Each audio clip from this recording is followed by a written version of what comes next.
Milers de rubinencs reben les notícies més importants de rubitv.cat al seu mòbil. I tu? Encara no? És molt fàcil i és gratuït. Apunta't ara!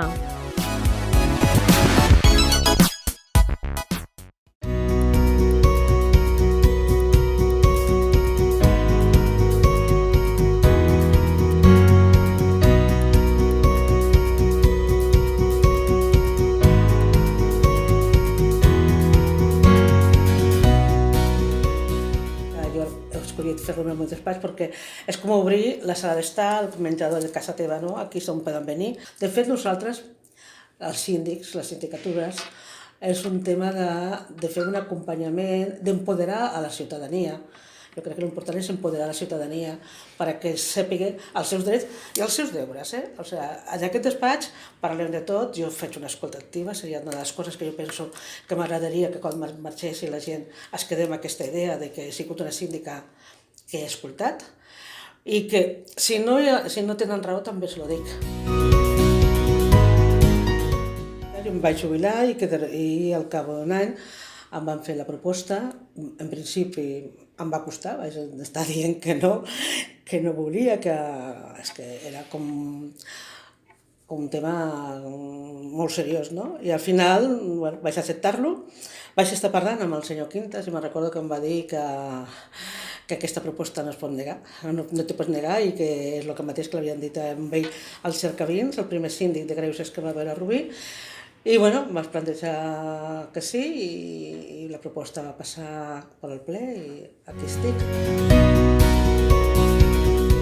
On hi ha més queixes de la gent és el tema de serveis territorials, el tema de la teixa, el tema de les voreres, de les males herbes. I de serveis socials també hi ha tot el tema de serveis a les persones, també hi ha queixes, però de diferent tarannà, però el tant per cent més elevat és l'import de territori.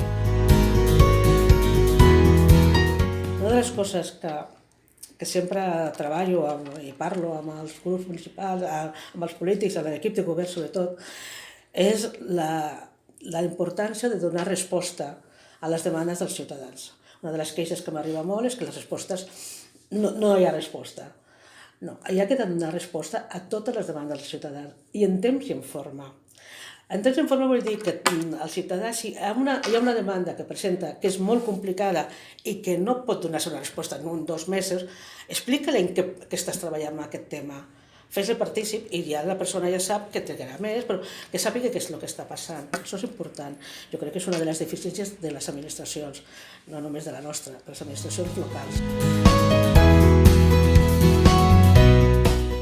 La gent gran té dificultats per accedir a tots els recursos, es posa nerviosa, no sap com fer-lo, per tant nosaltres aquí sí que fem, també a part d'obrir expedients si és necessari, fem una orientació. I la gent gran necessita aquest acompanyament. A vegades, parlant, les coses se solucionen. Jo crec que escoltar la gent és molt important i a la gent gran, sobretot, per orientar-la.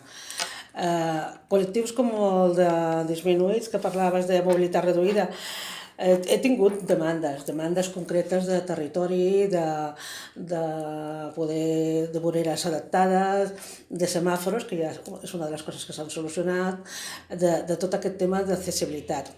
És veritat que la ciutat cada vegada està més accessible, cada vegada s'ha invertit més, però és veritat que encara ens falta molt per arribar. El tema d'immigració també és un tema important. En aquest moment estem treballant amb tots els nous vinguts que estan arribant, que estan arribant molts a la ciutat. Estan arribant com a tot arreu, O sigui, no és que tinguem al Rubí molta més gent que la que arriba als altres pobles, però és un col·lectiu que també hi ha que fer un acompanyament, i amb aquests col·lectius es té que treballar i tenir una sensibilitat especial. Les barreres arquitectòniques dels serveis municipals. Ja vaig fer un requeriment l'any passat i continuo amb el tema. Sé que és difícil, que és qüestió econòmica, que és molt complicat, però hi ha serveis municipals que tenen que estar adaptats. El mateix primer que ens trobem és a l'Ajuntament. L'edifici central de l'Ajuntament no està adaptat. Només la rampa per entrar allà, però no està adaptat. El centre de Torre Baixes és un centre que jo crec que hi ha molta mobilitat de molta gent jove, i hi ha gent que va, nanos que van en cadira de rodes, això te'n deia. A Torre Baixes que se soluciona una part, però només la planta baixa. Aquí mateix, el que parlàvem, no? Que jo estava molt convençuda que aquí estava tot molt fet el tema de barreres arquitectòniques, i el col·lectiu em va demostrar que resulta que la porta no és automàtica. O sigui, és un camí, però bueno, és una de les coses que em preocupa. Tothom que tingui clar que a la sindicatura no només es pot venir per fer queixa, d'aquí no sortirà ningú sense atendre. Li donarem una informació, li donarem una derivació o li direm que no té res, però és gratuït, i això és previ a arribar a qualsevol tema judicial. Sempre en temes d'administració local. Ens venen a vegades demandes de sanitat, que nosaltres tenim que treballar-lo amb el Síndic de Greuges de Catalunya, lo derivem. Si la persona que ve pot anar personalment i pot fer la demanda, perfecte. Si la persona que ve té dificultats per redactar-lo o té dificultats per transmetir-lo, lo fem des de l'oficina.